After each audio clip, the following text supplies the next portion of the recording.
here from Decatur. Y'all know how I feel about it. This is SIBN, your host, President, CEO. Throw that out the window because everybody is somebody in the ATL. And I want you to introduce yourself and tell them what you do. My name is Talicia Rao, and I am... Wait. I always stop when I hear beautiful names. Stop the camera. Turn off the mic. Tell them the name again, because you know when your mama named you like that, she gave you that name for a purpose, and it is so pretty. Tell them the name one more time. My name is Talicia Rao. I am so sorry, but I have an affinity for names because names have purpose. All right, I'm gonna behave myself. I'm gonna calm down. let me just get my composure. You know what I'm saying? All right, let's start again. Talicia, tell them what you do. I am a motivational speaker, and the name of my company is Mirror This. I was actually booked today by Jarvis Bowman of Certified Talent. All right, now tell us how you got started and what is it that you love about what you do? Well, I love public speaking. I love motivating and encouraging others. I'm an advocate for human rights, and I think that it's important that we have someone of color who has a voice and who can speak about certain things and certain topics. All right, and tell us a little bit about your speaking. Tell us a few places where you have speak, some places where you're getting ready to speak, whatever. Give them some Facebook, some Twitter, YouTube, things of that nature. Okay. Well, you can follow me on Facebook at Talicia Rao. I have an upcoming event on April. Wait, that name got me messed up. Oh my goodness gracious. But I'm going to try to hold it down. I'm going to have to give the mic to my man. I may not be able to continue on. You know what I'm saying? A motivational speaker with that kind of name and grace and favor? Let me behave myself.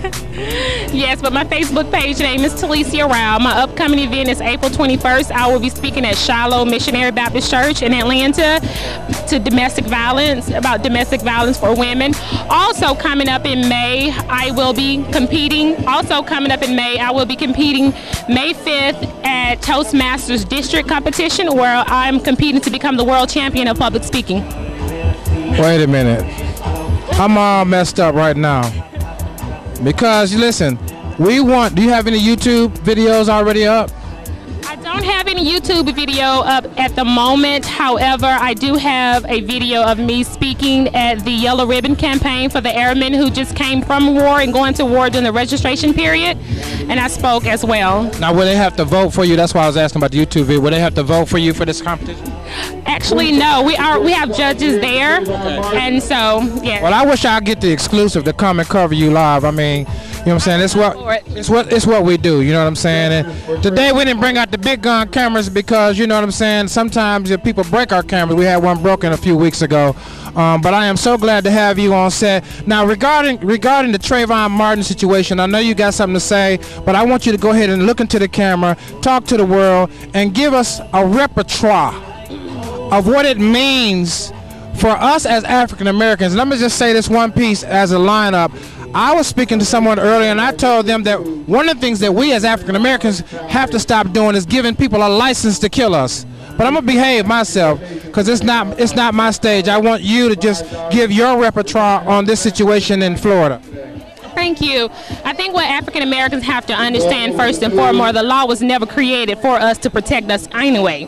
So I think once we come to grasp that concept, we can understand what our purpose is. You can look at it from the book The Art of War, where the author Sun Wu states, if you know you and you know your enemy, you wouldn't be imperiled in many battles. And that's what African Americans need to understand, that you need to recognize who your enemy is. And the only way you can defeat your enemy is knowing who your enemy is. And not only that, recognizing who you are. You are so much more than captivity of what they teach us about ourselves in school. Our bloodline is richer and deeper than that. And I think once African Americans become more knowledgeable of whom they are, they'll be able to stand up as a people and stop allowing injustice. But I want to ask you a couple of questions. Number one, do you think we've sold who we are for who we think we are, selling out to the money where our heritage is richer than any check of any artist or any production or entertainment or actor? Our inheritance, our heritage is richer than any contract that we can be given in this day and age. Well, you make a good point. However, I don't think that we as African Americans really know our history.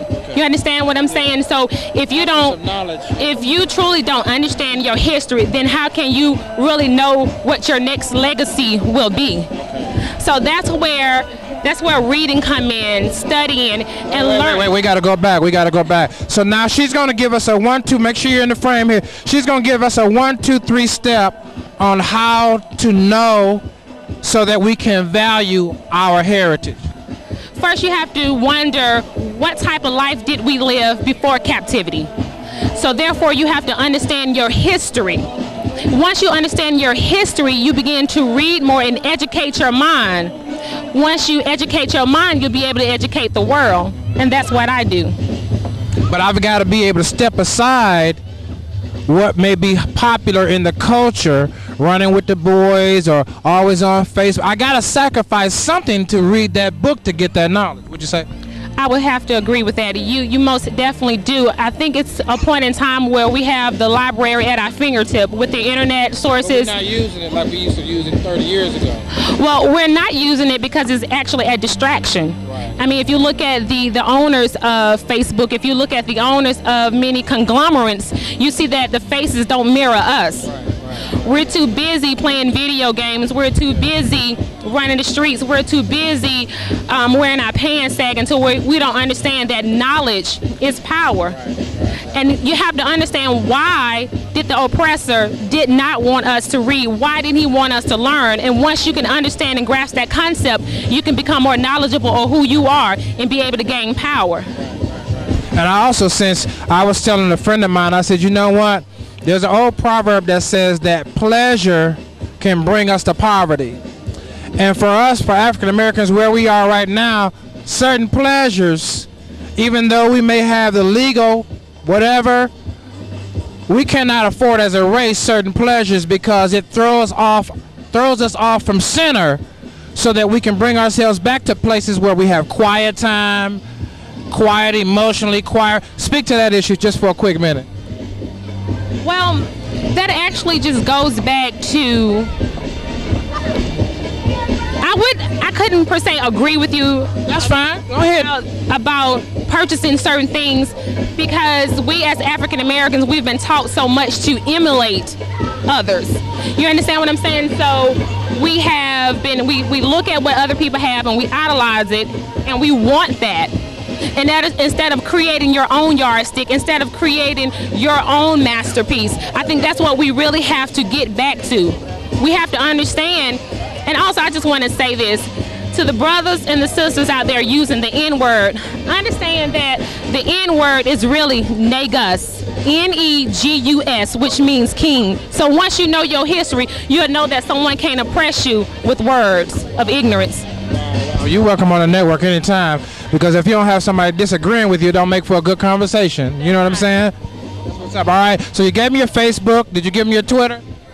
It's Mirror This, M-I-R-R-O-R-R, This, T-H-I-S. Right there on the screen. And any phone number or contact for people that want to inquire about you speaking at their youth engagements, young adults, public events? Yes, you can actually go to Facebook page, Jarvis Bowman, J-A-R-V-I-S-B-O-W-M-A-N. He's my booking manager, and he will get with me from there on.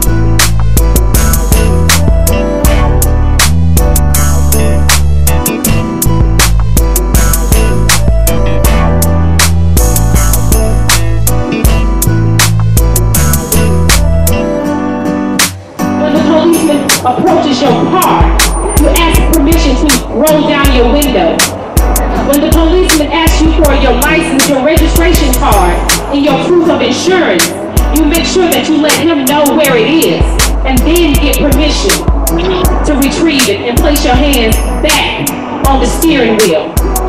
And he said, "Mom, why do I have to learn all of this? And I'm just learning how to drive." I said, "Well, son, you were born into an oppressive world, and I'm protecting you, and I need you to understand this." So my question for you today is, what do or how do you see justice for Trayvon Martin? I tell you, it goes deeper than the arrest, trial, and conviction of Zimmerman. It goes deeper than the overthrow of Stand Your Ground law. It goes deeper than the firing of racist leadership. I tell you, until justice is blind to color, black mothers and black fathers will continue to bury the images of Trayvon Martin. Now, we all know that during a time like this, black people love to rally.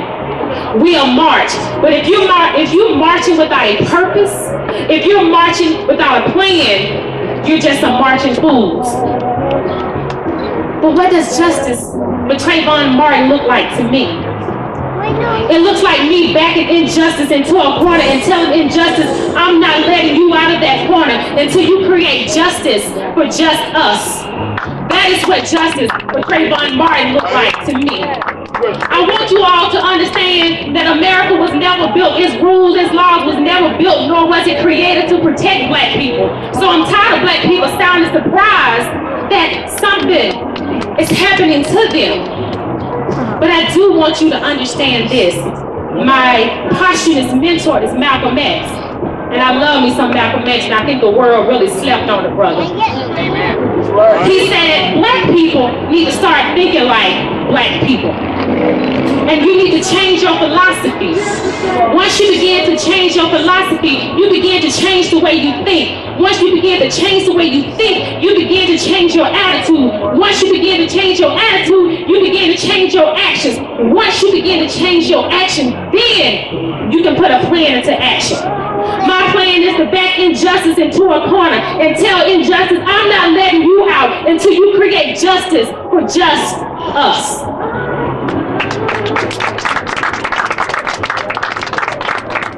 So you may say, Talicia, well, how can we do this? Let me tell you something, black people. You are a powerful, powerful race. Anytime we can take hog guts and turn them into chitlins and make it a delicacy, we are a powerful people. Anytime that I can cook rice, eggs, and bologna to stretch to feed my 3 kids as a single mother, we are powerful. But this is what I want you to understand. When Michael Vick was convicted, when Kobe Bryant was convicted, what did they take away from him? They took away their money. When you begin to take away your money from the enemy, then you begin to have more power than you can ever imagine. So I want to leave you with 3 P's and how to back injustice into a corner and tell injustice, I'm not letting you out until you create justice for just us. Power, persistence, and pressure. Your power is your money. You have the decision where you want to spend your money. And once you realize you need to stop emulating the enemy, then you'll be able to save your money and invest it into something that is worthwhile. Now, where does the pressure come from? The pressure comes from electing black officials who are not doing anything for us, who are not creating new legislators, who's not creating new laws. That's the issue. Stop putting people in offices if they're not going to do what they say they're going to do. Stop complaining. Stop going across the street to a carnival to spend your money when you should be over here representing Trayvon Martin, where you could be donating those $5 you just parked to Trayvon Martin's family. It's about creating a new law. The Constitution was never created. It was never, ever created for black people. So don't be mistaken. You can't run a 21st century country based on 200-300 years laws. It's foolishness, because when you look at the time and the period where those laws were created, you were not even considered a human. You were considered a child. You were considered worthless. I say back those black politicians, black leadership, back them into the corner and tell them, you won't get out. Injustice will not get out until we get justice for just us. I don't believe that Trayvon Martin lived and died in vain for this. I don't believe that we are just going to allow this to be a fad. We can't do this. And then finally, when all of this is said and done, when all the fundraisers are over, when all the rallies are over, you still need to apply pressure. You still need to create laws. I'm an avid reader, and I don't know if anyone else is, but the book, the Federalist Papers, were created by the authors of the Constitution. And if the authors of the Constitution said if the law is not doing what it's supposed to do, then you're supposed to bring the law upon charges. That comes from knowing, it comes from reading, it comes from understanding your history, it comes from understanding your purpose. The NAACP logo states that a mind is a terrible thing to weigh, but a philosopher by the name of Louis Pasteur says chance favors the prepared mind. So the next time a black brother gets pulled over by the police, he'll be able to really quote laws and use those laws against the oppressor. Justice for Trayvon is not about overthrowing the Stand Your Ground law. Justice for Trayvon is not about the arrest, the trial, and the conviction of Zimmerman. Justice for Trayvon is not about terminating racist leaders. Justice for Trayvon is about backing injustice into a corner and telling injustice, you're not getting out until you create justice for just us. And I'm gonna close with this quote. The author Marianne Williamson wrote, said, our deepest fear is not that we are inadequate. Our deepest fear is that we, black people, are powerful beyond measure. It is our light, not our darkness, that most frighten us. You ask yourself, who am I to be brilliant, talented, fabulous, and gorgeous? My brothers and sisters, who are you not to be? And one final thing. The N-word was always created to oppress us, but I'm going to educate you people today. The word is not the N-word, the word is really negus. N-E-G-U-S, which means king. Education is power. Thank you. Thank